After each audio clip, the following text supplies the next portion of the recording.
Hey, good morning and welcome to Breakthrough Walls. I'm Ken Walls and I'm your host. And I am pretty fired up about today's guest. I just met this dude recently through a mutual friend, and we'll talk about that mutual friend here in a minute. But this guy has quite an unbelievable story. So if you are just joining, please, first off, if you're a replay viewer, share this out, man. People love it when you share their stuff. So share this out. Appreciate all of you. I want to welcome my buddy, Brad Modrich, to the show. Brad, welcome to the show, brother. Hello. Good morning, Ken. Thanks for having me. Super excited for this. Dude, this is incredible. So you have quite a story, and you told me a little bit of it the other day when we talked. Yeah. Wow. You've definitely experienced the ups and downs in life. I sure have. And that's what this show is about. It's to help people have a breakthrough, like just, breaking through all the crap in life and succeeding anyway. But let's start with where you were born and raised. I come from Allentown, Pennsylvania. Billy Joel made a song about it. Allentown. Good old Allentown, PA. Born and raised on the east side of Allentown. Nice, man. Yeah. Nice. So what? And that's where is Allentown? What part of PA? It's about an hour north of Philly. Oh, okay. So it's the third biggest city in Pennsylvania. Philadelphia, Pittsburgh, then Allentown. Wow, really? Yeah, most people don't know that. Yep. Wow. Great city. It's a growing city. It's the Lehigh Valley itself, where I'm at, is in the top 5 cities for economical growth in America. That's how much we're booming right now. Wow. Yeah, it's been pretty busy. A lot of construction, a lot of road widening, a lot of people, because where Allentown's situated, it's about an hour away from New York. It's about an hour away from Philly. Oh. 2 hours away from the beach. We got a good location here. Dude, you're that close to New York. Yeah. Yep. We just take 78. Yeah, the city. About an hour. Well, I drive a little fast. Hour and 15 minutes for most people. Hour and 20. Really? Wow. Yeah. That's pretty cool. I love New York City. Yeah. I love it. So we were introduced by Chris Saracino, right? Yes. I love this man, Chris Saracino. He is a beast. Dude, that guy is like God made him and said, "All right, I'm done." Right? Like Chris Saracino is one of the coolest, nicest, humblest. Is that a word? But I mean, he's just a good dude. Yeah, he's on a whole other level in terms of fatherhood, leadership, salesmanship, professionalism. Like, I told him, and I didn't want to sound like I was like blowing smoke up his rear. Yeah. I'm like, you set a bar, for everybody to kind of look up to. And, his book is phenomenal. The Theory of Five.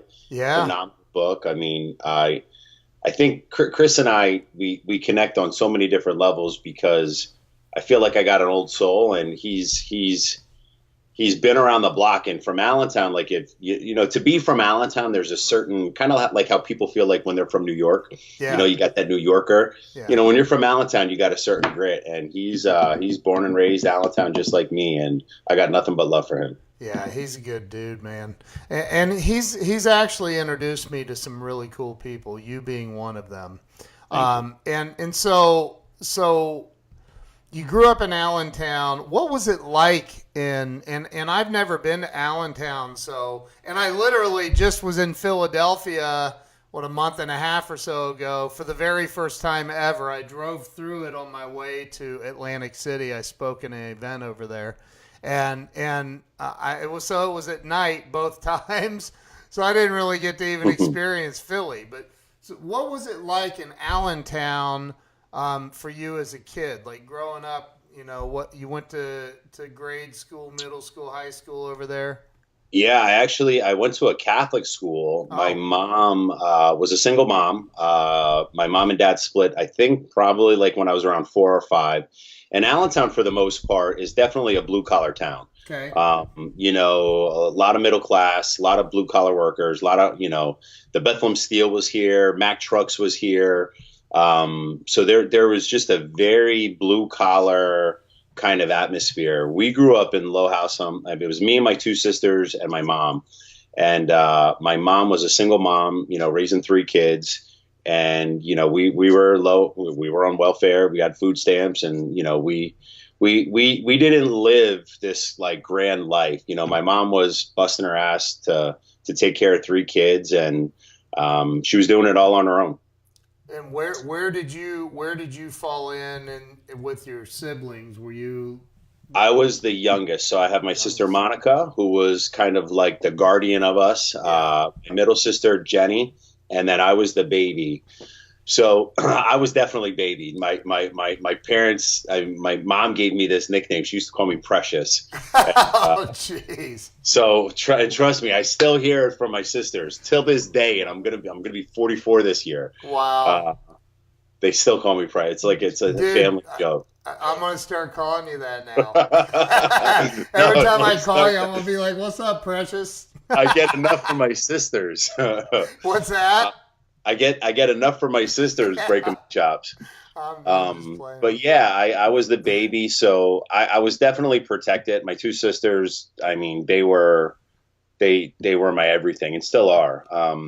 They protected me from fights and other people, and my sisters, because they're extremely alpha women. My sister Monica was the oldest, Jenny was the middle, and I always was hanging out with their friends. So I was always this little kid hanging out with the older kids. So I think I grew up a little bit quicker than most, Yeah. just because my mom was always working or doing something. So I was like back, and it's not like today where, kids are left at home by themselves. Like I had to be with my sisters, whether I liked it or not. It was like, you Right. got to be with your sisters. They watch me. Right. Right. So they were a big part of me growing up. So you were definitely, hey, I had an older sister as well, and then I had a younger brother and a younger sister. So I understand the older sister protection thing. I get that. Like, you know, although she didn't do a good job towards the end of my teenage years because she was gone and I Right. was. Anyway, we won't go there. This is about you. But Yeah. so you were, and what did your mom do? I mean, Allentown's a blue collar town. Was she a blue She, collar? sh Yeah, blue collar. She did a lot of secretary jobs, a lot of office work. Okay. And then, she got injured early. She's in terms of health, my mom's had a lot of serious health issues over the years, Yeah. from her back issues, knee issues. She's just, I mean, it was my daughter's birthday yesterday, and she came over, and I was even mentioning to her, I was just like, she's a medical miracle. Um, Wow. and she's still going. She's in her late 60s. She's still trucking around, but I think my mom, she she had a tough background herself. She was one of 9 brothers and sisters, Wow. so it was just a huge family on that end. But it was a very it wasn't a very connected. Like I'm connected to my two sisters more than anything. Yeah. And like till this day, I tell them like I'm never going to argue with them. I'm always going to have their back. And I see sometimes these siblings that they argue, and I watch my mom's sisters and brothers, and they're just like always at each other. And I'm like, I vowed to my sisters, regardless of what happens in our life, I will never operate that way with you. Just not going to Wow. happen. I And only you got two never sisters. and you never have? Well, as when we were kids, don't get me wrong. Me and Oh. my sister Jenny used to kick the shit out of me, and I think that's she's the one that toughened me up. We used to fight like cats and dogs, Wow. like constantly at it, like literally physical, like. And Jenny used to whoop the shit out of. I mean, I remember one time they hogtied me because I was just this little idiot and always running to my mom because my mom would, because I was precious, right? I Yeah. would do something stupid, and I was Wow. always into something. And the one time my mom, I'll never forget this. My mom went somewhere. I think she went down to the casino, down at AC, Yeah. and I was being a hellion. And I had my sisters and my two cousins at the house, and they couldn't control me. And then all of a sudden, they just piled on top. They literally hogtied me, and they were like, "Now just sit there." Oh my gosh, are you kidding me? Wow. Yeah, I laugh at it now, but I Yeah. mean, I was such a little Yeah. jerk. I really Yeah. was. So you went. So all of this was through um, grade school, middle school, high This was through school. middle school. Well, and so I was with my mom, and then my mom, she got married a second time, and then she got married a third time, and the third time she moved to a city a little outside of Whitehall, outside of Allentown, called Whitehall. Okay. And this is when it really became culture shock because I was a kind of a city kid. I didn't have any racial profiling. Like, Yeah. my friends were, African American, Hispanic, Dominican, it was just we like racism for me, like, and this is like a big subject now. Like, I didn't experience racism. Right. I don't care who you were. Like, if I liked you, I liked you. You were doing good things. You were doing good things. But when I moved to Whitehall, I kind of had a little edge to me, and I was. I joke with everyone. I was the Eminem before Eminem came out. Really? And it was bad. So it was kind of culture shock when I went to Whitehall, and I got in a lot of fights. Mm. I got in a lot of trouble, and my mom was with her third husband, and she did a good job at providing a roof. Yeah. But in terms of, I just there was no discipline. Uh, I didn't listen. I did what I wanted. I got in trouble. Got arrested the first time I was 14. Got arrested the second time when I was 15. Was always in fight, always suspended. And usually my fights stemmed from either protecting someone or sticking up for someone. Like if I seen someone getting bullied or I seen someone, yeah. get laughed at, I would always step up and I'd be like, why don't you come pick on me? Like, you're so tough. You're picking on this. I'll never forget. Some kid did something crazy in high school the one time, and the kid that did it was a big football player, and he was a letterman, and Yeah. I was just like, why don't you come pick on me? Right. And that just set a ripple effect in the high school where I was just it wasn't good. So. Wow. And this is in Whitehall. This is in Whitehall High School. So I didn't graduate my senior year. I think my senior year I missed like 67 days, Yeah. and I just had zero tolerance for authority. Like I just didn't listen. Right. And something happened my senior year, and I was just like, I said, screw it. I said, screw it to everything. And that summer, I really started to kind of mature a little bit, and I was like, okay, I really got to get this together. So I went in for my second senior year, and I got arrested again. Oh, Now, mind you, I was still 17 at the time because Now, my birthday's in December. Wait. Let's back up to 14. The first time you got arrested. Yeah. What's the pattern here? Why are you getting arrested for fighting? The first I got arrested was for shoplifting. Oh. I was stealing. I stole something from John Wanamaker's, and Okay. I got arrested for shoplifting. And then the second time I got arrested was for creating an unsafe environment in a public setting. Had a gun. It wasn't even a real gun. It was a BB gun, and someone thought it was a real gun. I mean, I was 15 at the time, but it was one of those things where we wanted people to think it was a real gun, and Right. there was a fight, and it was like the whole you raise your shirt, have a gun there, but it was a Coleman little BB gun. Right. So cops got called. We got arrested for that, but that was just the stigma that I Yeah. had. I wanted to be like John Gotti. I wanted to be like the gangsters, and you may even remember this commercial. There was a commercial. I think it was in like the Ronald Reagan era. It was like when Dare was out, like Yep. in Strugs. There was, I'll never forget this. there was it was a commercial of this guy running along a chain link fence. It was this kid. He was running full blast, and then all of a sudden the camera panned out, and there was a cop going to chase him and go to grab him on his collar. Okay.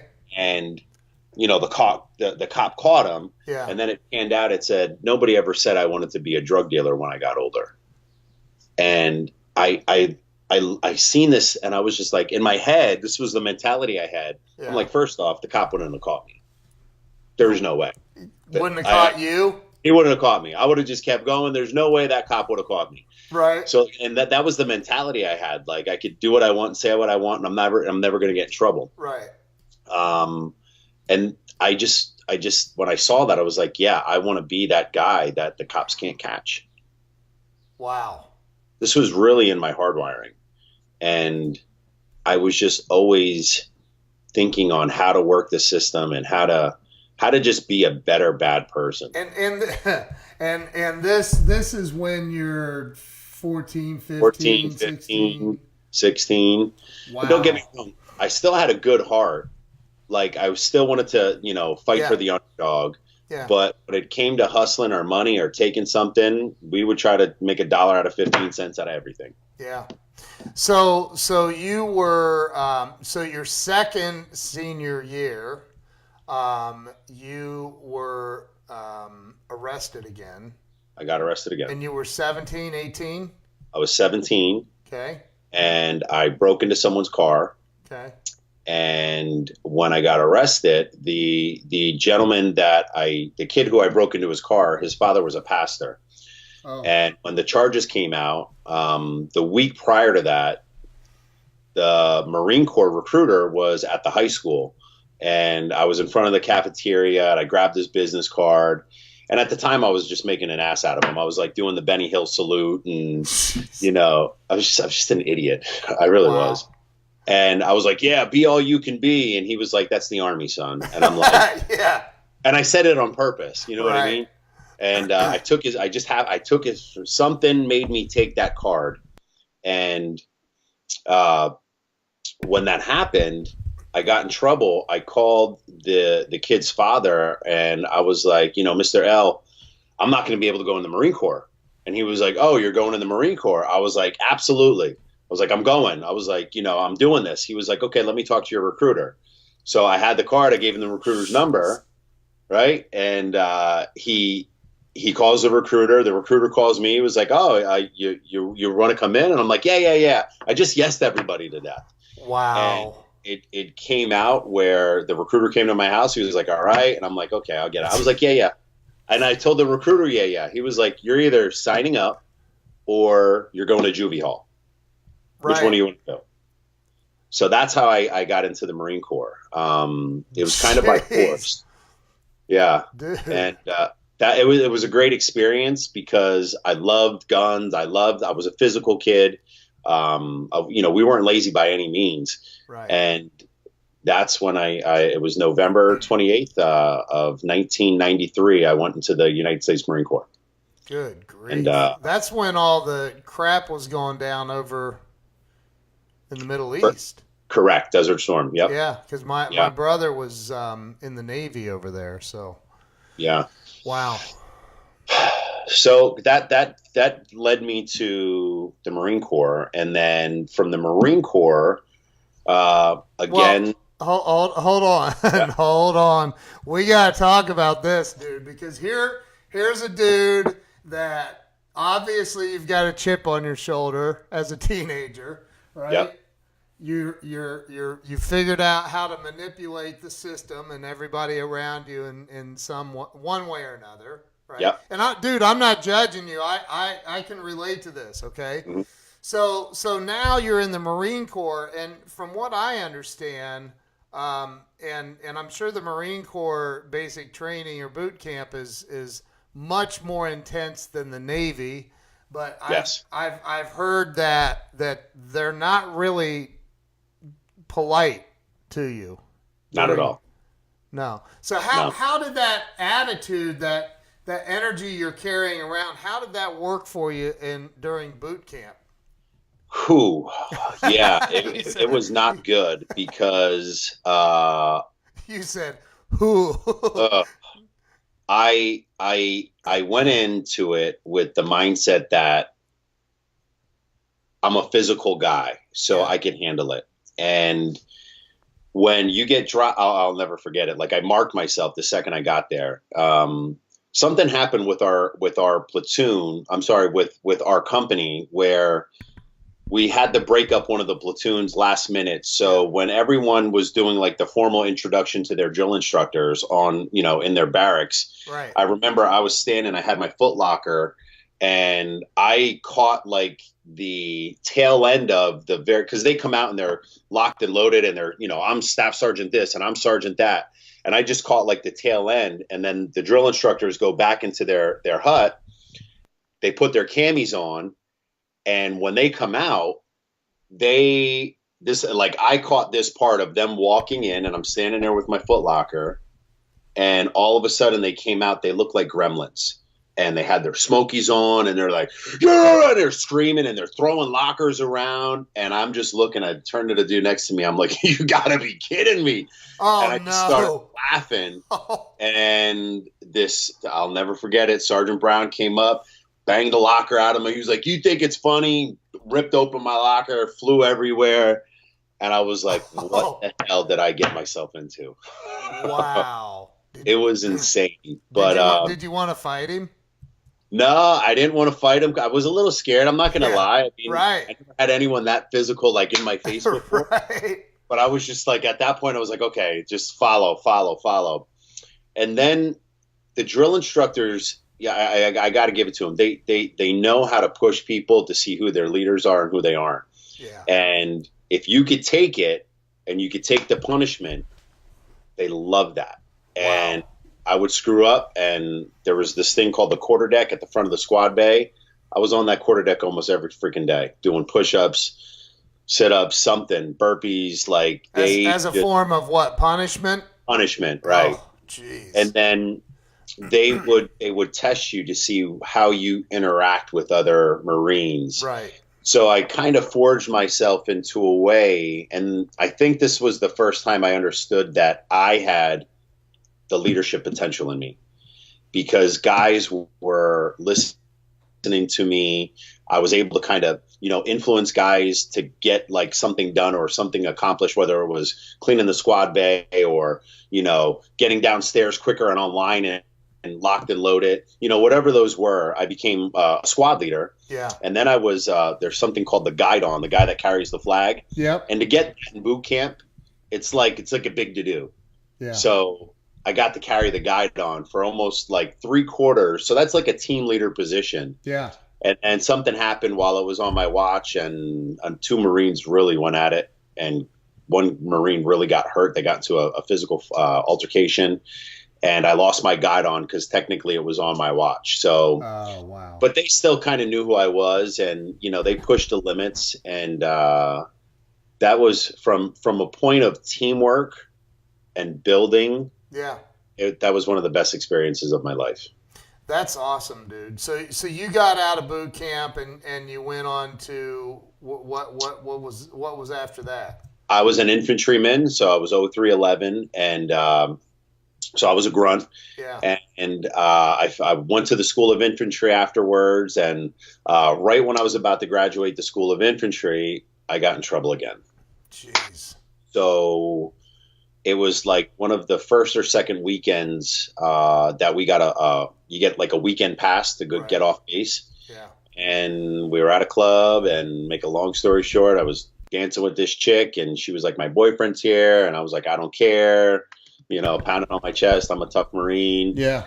And she dated a tougher Marine. Oh, God. And no.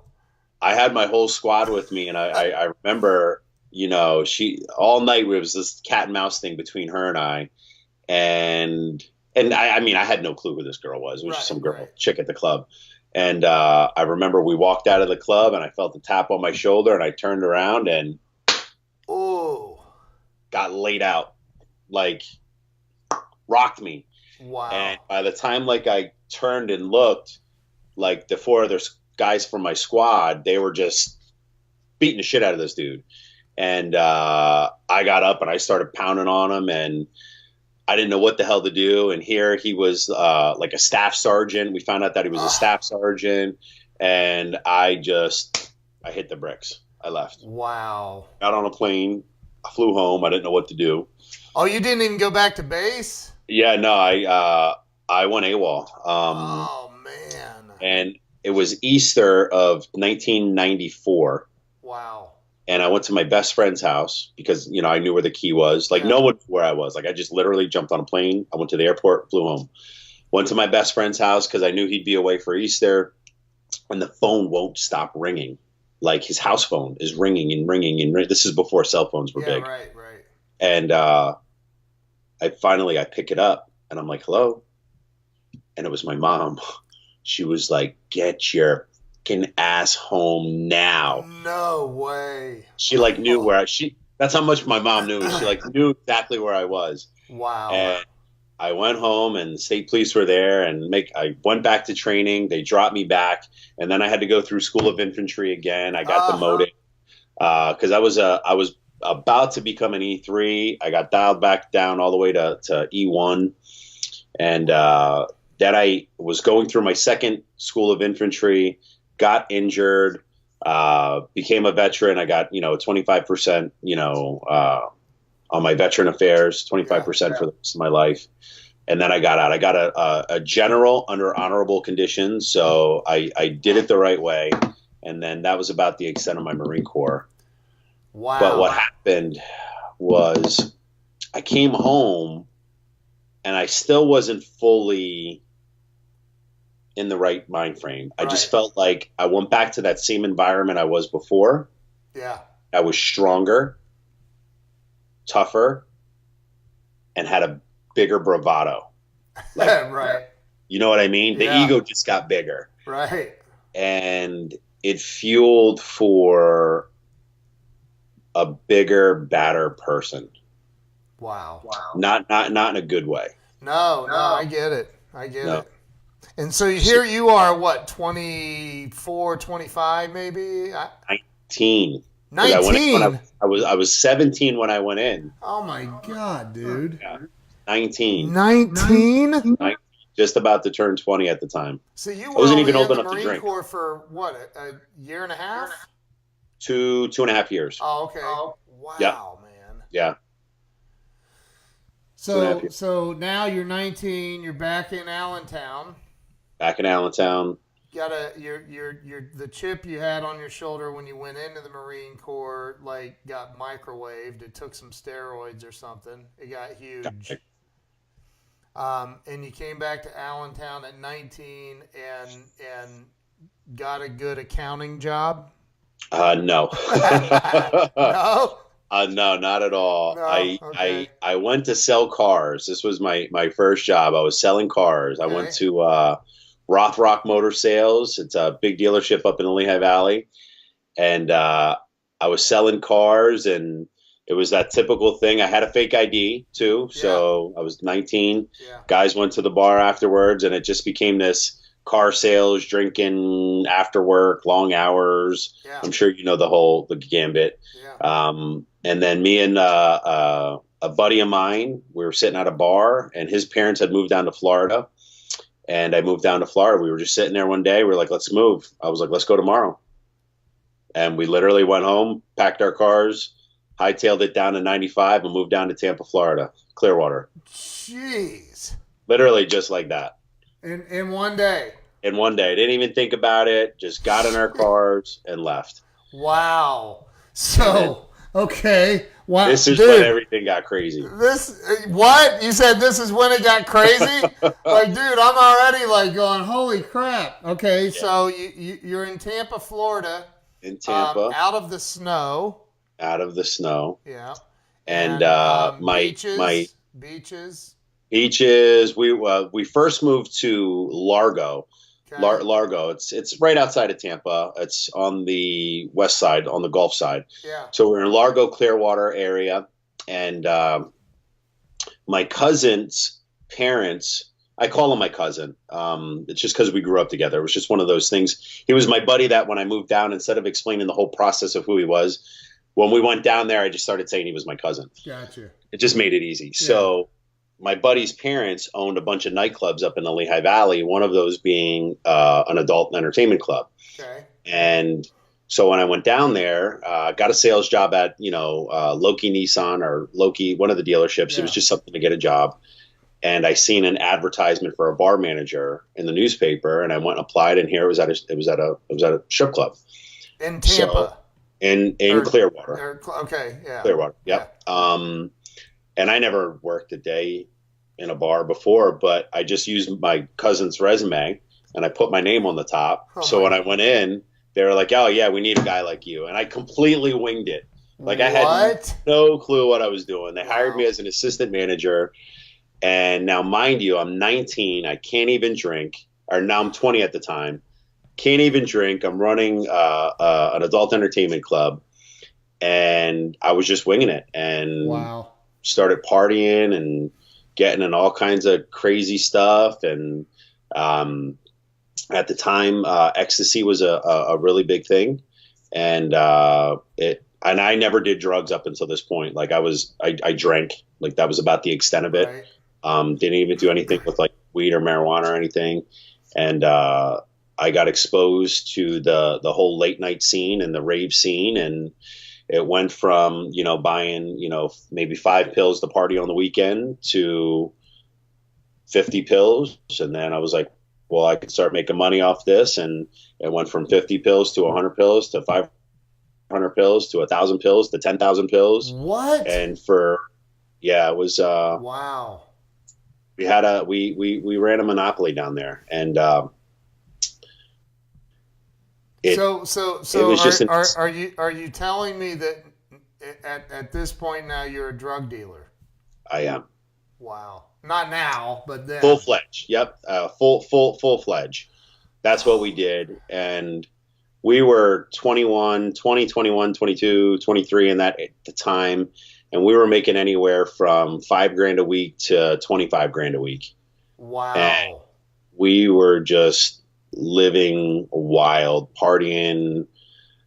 It was almost like a real life Entourage, the movie Entourage, the show Entourage with Mark Wahlberg. Yeah. Because we did really whatever we wanted. We bought whatever we wanted. We went wherever we wanted. Going to Miami, Orlando, Fort Lauderdale, New Orleans. Like we were just bopping around everywhere. And we had a whole crew, and it started to get really dark. And then I got arrested. Oh, you did? I did. So that's not a long-term retirement type situation? No. Not at all. Not one bit. Wow. No. And this is all happening in Florida? This is all in Florida. Okay. And wow, dude. Jeez. I got arrested by St. Pete police, and they were watching someone else. And I just happened to be, doing business with this guy that was being watched. And then I got arrested, and they wanted me to turn and flip on my co-defendant, and I wouldn't. So the feds picked it up. Picked it up, and they caught us on a conspiracy charge because they were really trying to get him, and they really had no clue who I was. Right. And it just came back around, got a conspiracy charge. And at the time when I got arrested, I'll never forget. What is a conspiracy charge? Conspiracy with federal guidelines. Conspiracy just simply means that you were aware and knew about a crime that was being committed, or you were in the vicinity of it. Got it. So since I wouldn't roll over on this guy, it went from a state charge. They turned it over to the feds. Feds have this conspiracy. Got it. So that's how they picked me up. And I'll never, I have these memories just etched. I remember being handcuffed, and the St. Pete police took me down to this. It was something out of a movie, Ken. I can't even tell you. Like, it was crazy. They did the good cop, bad cop. Oh, did they really? It was like on a whole other level of good cop, bad cop. And this is the St. Pete Police Department. St. Pete Police Department. Not the feds yet. Not the feds. So the St. Pete Police, they take me to this baseball field. It was all dark, and Yeah, I was in the parking lot of this baseball field, and I was with two uniformed patrolmen, and they let me out of the car, and I was still cuffed, and I'm like, what are we doing here? Like, I had no clue. They were like, there's some people that want to come by and talk to you, and I'm like, for what? And I remember sitting down, and I was looking down, and I seen the handcuffs, and I had my jewelry on, and I just remember this snapshot of this picture of being handcuffed, and like it's like I saw it before. Right. And I was just like, this was inevitable. Wow. This was just a series of events that it was expected that I was going to get arrested. And all of a sudden, like 6 vans pull up, and they made literally like a U around the cop car. Guys jump out of the car. They had ski masks on. What? It was, Ken, it was like, I can't even make this stuff up. Oh my And then God. two guys get out, and this was one of the DEA agents, the feds, and they come out, and they were just like, he was like, yeah, what were you doing? Now, mind you, they had no clue who I was. They thought these roles were all completely reversed. And he goes out, he was like, tell us, where your code of where this guy, he has his stuff. And I'm just like, I don't know. And then they were doing this, you're going to go to jail, blah, blah, blah, blah, blah, and then someone else was like, hey, listen, we're here to help you. We're here to protect you. And then the other guy was like, you're going to go to jail. And they were like doing this good cop, bad cop. And then all of a sudden I was like, I want my lawyer. I want my lawyer. Like, get me my lawyer. Something's not right here. That hadn't occurred to you until that moment. I don't know why. Because Right? I think I was basking in the glory of you got arrested. Oh my God. You know what I dude. mean? Like, there's this part in Goodfellas, and you probably remember the part when Ray Liotta, when he was a kid, he gets arrested for the first time, and all they're like, hey, you broke your cherry. Yeah, right. Like, that was me breaking my cherry. Gosh, man. Like, it was like part of the, like, what was supposed to be. Yeah. And then I was like, I need my lawyer. I want my lawyer. Get me my lawyer. And then that pissed one of the guys off, and he rips his ski mask off. He was like, you freaking punk, blah, blah, blah. And at the time, I recognized his face. When I was on the beach meeting my guy, seen someone running by us, and I'm always like, got my eye, and this guy was staring at me the whole time he was running by. And like in my head, I'm like, what the frick is this guy looking at? Here, it was one of the police eyeballing the transaction going down.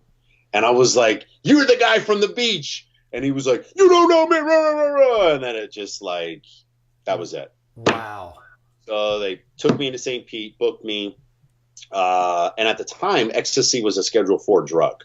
So this was literally like a slap on the wrist. Wow. Literally. But they wanted this other guy. So St. Pete police, I get out, I bailed myself out. I had my girlfriend at the time come get my bail out. We bailed out. And then all of a sudden, my lawyer said the feds are going to pick it up. They're going to catch you. Like, it's going to be bigger. So we were just waiting for the cops to come.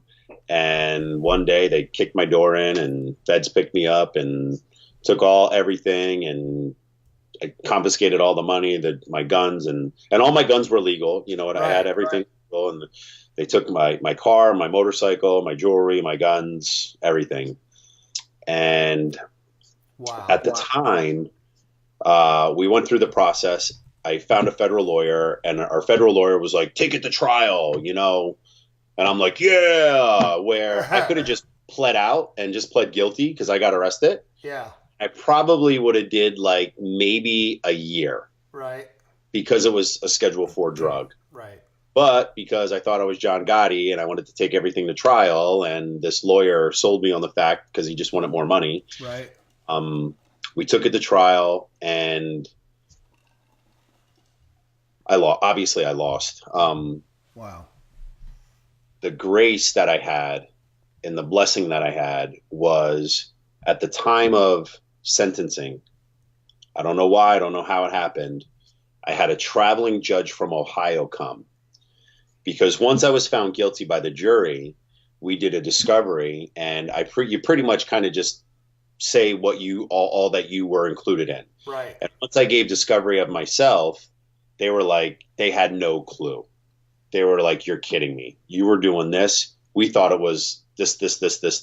Yeah. And I'm, yeah, you got the big fish. And They didn't know they didn't even know that they had the big fish. no clue. Oh my god. Zero clue. Oh my gosh. Like their Wow. jaws. So that pissed them off. When we go to sentencing, the prosecutor, who literally no BS looked exactly like Cruella de Vil, jet black hair, white streak, red lipstick, pale white skin, fire engine red nails. Like that's what she looked like. She goes and all of a sudden this traveling judge comes in and she was like, "Your Honor, after Discovery, we realized that Mr. Modrich had done this occurrence, multiple times." And she was literally trying to give me like 20 years. And this is in a federal courtroom. This is in a federal court. Wow. And this woman, I'm going to make a note because this woman, I keep forgetting. She needs like the biggest thank you in the world. I'm sorry, before I forget that. No, go for it, dude. She comes in. This is the judge. The judge comes in. She goes, "I don't know how you do things down here in Tampa, but where I come from, the person gets arrested for what they got arrested for. They do time for what they got arrested for. We're going to give him the guidelines. He's a first-time offender, like felony-wise, because everything else was juvie. And we're going to give him the minimum mandatory sentence for this." And it was 39 months. So Jeez. I did almost 4 years with in federal prison. Wow. And in Florida? In Florida, no, because it's federal, I put in for a transfer to come up north. Okay. And my first year, I spent in solitary confinement because the compound, the facility that I got placed in, one of the corrections officers knew my family. She had a job there. She was from Allentown. So COs can't have a job with anybody. They can't know anybody. And so I sat in solitary confinement and then I got transferred. The day I got transferred, I went out to the compound. It was in Loretto, Pennsylvania. And I'll never forget this. I went out. And mind you, at this time, I'm still thinking this is just the way this was expected. Right. And this next moment, Ken, is when everything turned around, my whole life. And this is a very pivotal point in my life. I went out, was smoking a Newport cigarette, and there was an older gentleman, probably in his late 60s and 70s, all jailhouse tatted up, missing teeth. And he turns and he was like, "So you going to do this for the rest of your life, kid?" And I still get goosebumps from it. Wow. I flicked my cigarette out. I said, "There's no way." I went upstairs. I enrolled in every possible class that I could, from marketing to selling to personal training to how to build a business. And for the next 4 years, all I did, I was determined on educating myself and being a better version. Wow. Because I was not going back that way. And there was a point where, up until that time, I thought, because in prison, you could either better yourself or you can be one way or another. You could better yourself to be really a better person, right? Or you could be a better criminal, right? Because you're the den of thieves. It's probably not no gray area there either. There's none. Yeah. And for 4 years, I just studied and did my best. And when I got out, I got a personal training job at the conditioning center over in Allentown. Yep. Started just busting my hump. I was doing all the right things, paying my dues. And then a gentleman by the name of Billy Shotwell comes walking into my gym and told me about LA Fitness. And that was 17 years ago. And I signed up on Team LA, and it's been one of the best things that helped me with structure and my life and salesmanship and professionalism under the leadership that I had. And that literally designed me into who I am today. And with LA Fitness, just so everybody knows, and Dude, we've already burned up 45 minutes. I can't even believe that. Like, this has gone. Wow. So with LA Fitness, you you went from personal training and made it all the way up to what? The janitor's position? Yep, the head janitor. I'm kidding. Nothing against janitors, but yeah, that was right. No, right. there's not at all. I've done that job. But like you went. I mean, you went high. Yep, I was one of their vice presidents for the past 9 years. Wow. With a special focus on sales and leadership. Dude, that is freaking awesome. So yeah. Dude, what an amazing story. Thank you. I mean, from drug dealer. Well, hold it. No, let's start back with thief. Little knucklehead. Shithead. Teenager that goes into the Marine Corps, get in trouble in the Marine Corps, right? Mm-hmm. That inevitably led to you being back in basically boot camp or whatever you call it. Yep. Wow, dude. Wow. That's been crazy. Yeah. Jeez, man. So, okay, I'm not gonna lie, dude. I'm feeling kind of emotional because, I can relate the ups and downs of being I'm a recovered alcoholic, so I can relate to it. I can so relate to it. So you became a VP with LA Fitness. Yep. Became a VP. You look like you need to work out. Dude, you're ripped. It's a work in progress. What's that? It's a work in progress. Yeah. So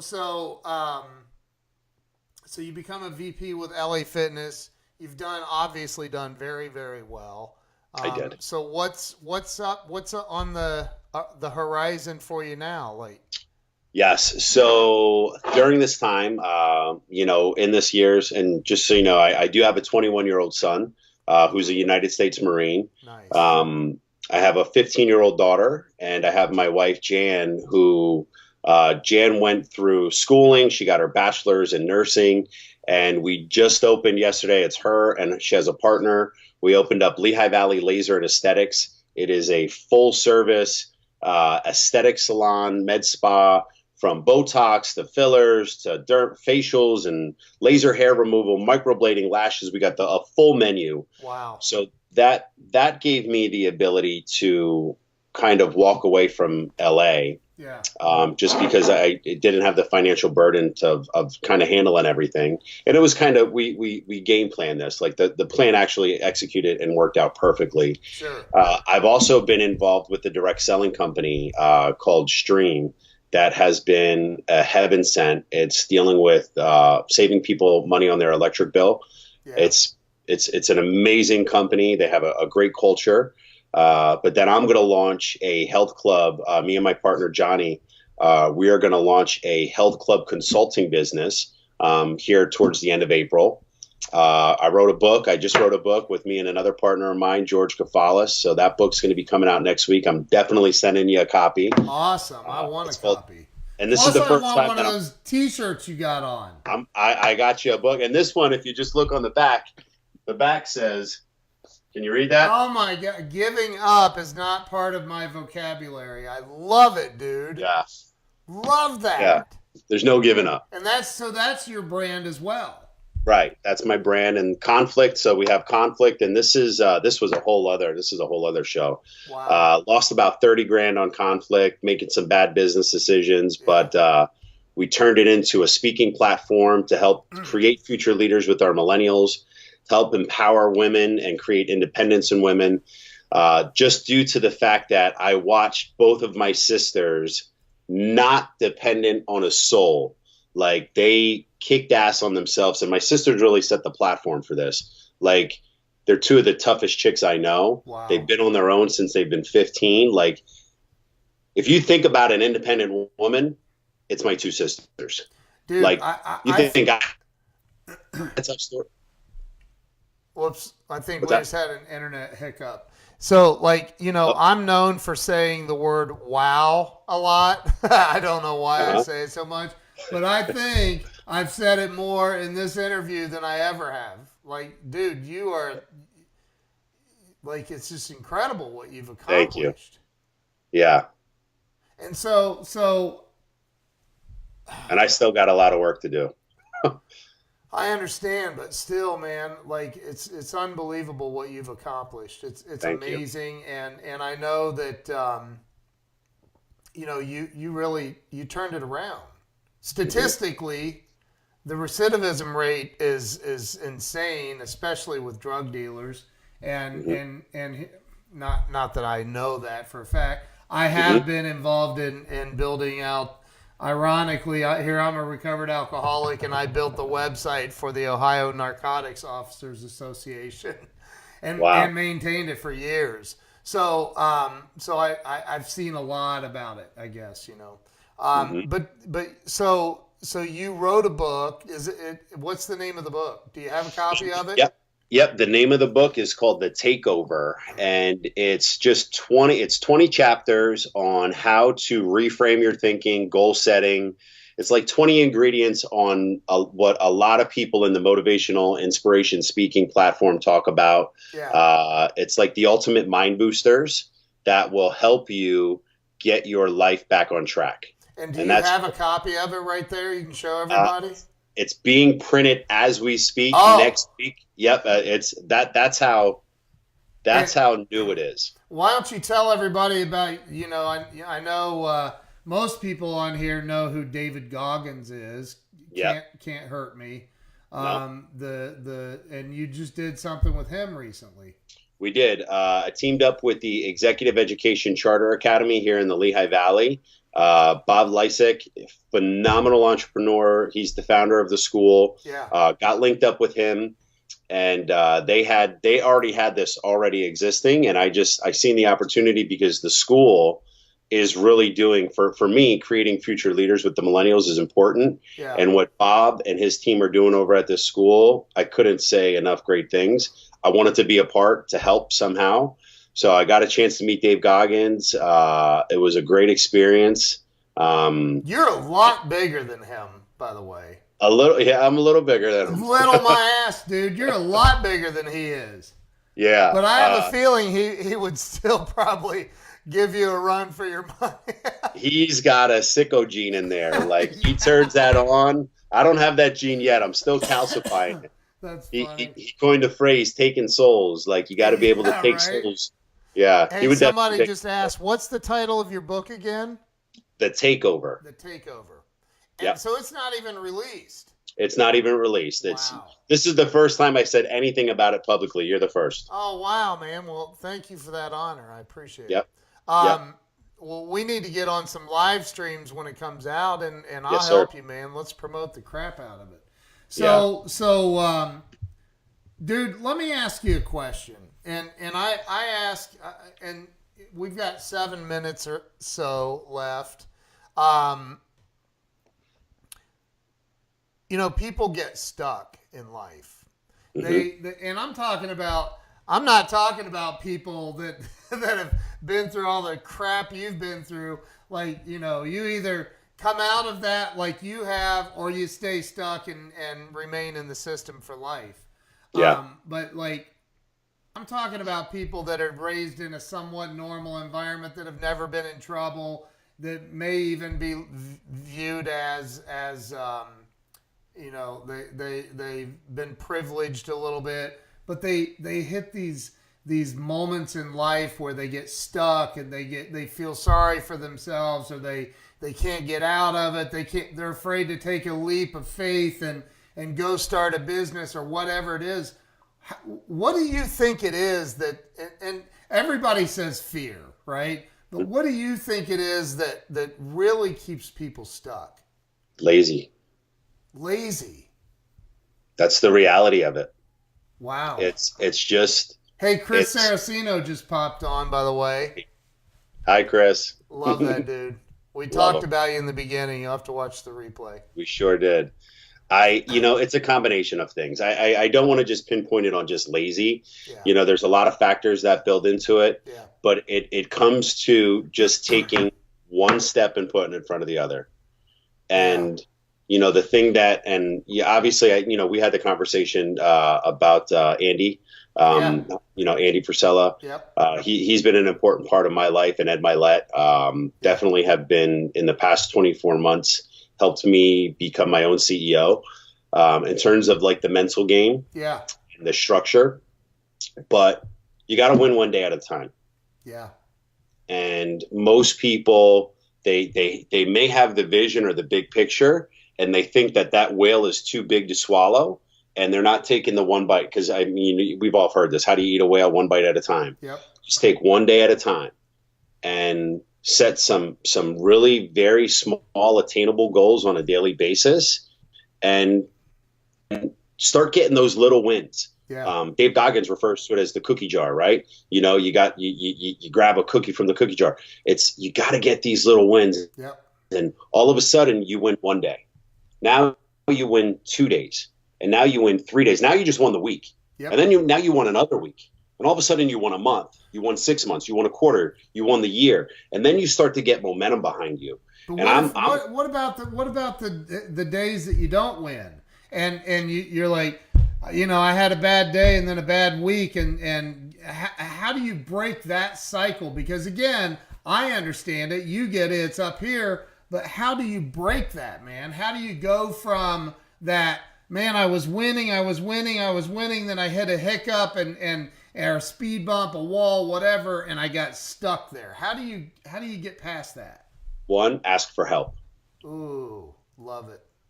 Ask for help. Yeah. Like, I had the bravado of I could do it all on my own. Yep. I wouldn't be where I'm at right now if I didn't ask for help. Love that, man. And I had to swallow my ego, because that ego of I can do it, asking for help, connecting with people like yourself and Chris, yeah, and changing your circle. I changed my circle. Yep. I asked for help, and all of a sudden things just started manifesting to what I wanted.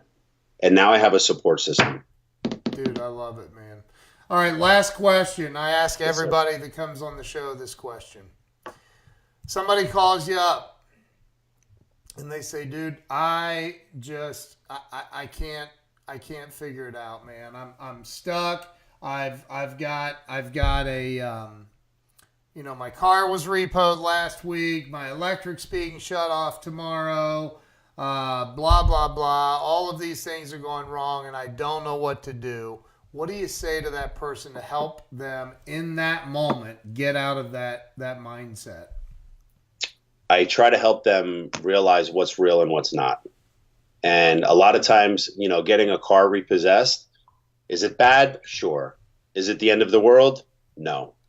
And helping them kind of pragmatically break down what's a real problem and what's not a real problem. Yeah. And then just creating a priority list on how to get out of that hole.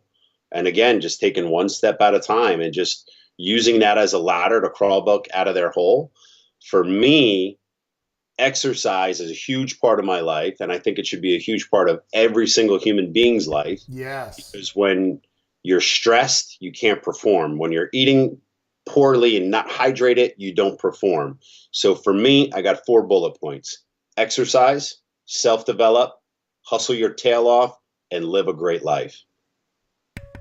Dude, I love it, man. I love it. And I don't know if you can hear it, but they test the tornado siren every Wednesday at noon, and it's literally going off right outside my window right now. I love it. So, dude, listen, Brad, I can't your story is absolutely phenomenal. Thank you. I think the whole world needs to hear it, especially in the drug dealer community, so they know that there's a better way. There is, and anything's possible. Have you always been ripped, or did that come from working as a VP at LA Fitness? I joke with my guys, I could have let those young bucks take me out, so I had to stay one step ahead of them. I love it, dude. Dude, thank you from the bottom of my heart. I really appreciate you coming on, being so transparent, and sharing your story, man. Like, it's huge. I really appreciate it. Thank you for having me on. I appreciate it, Ken. Yeah, man. All right. Hey, thank you to everybody that's been on. Thank you for sharing this out.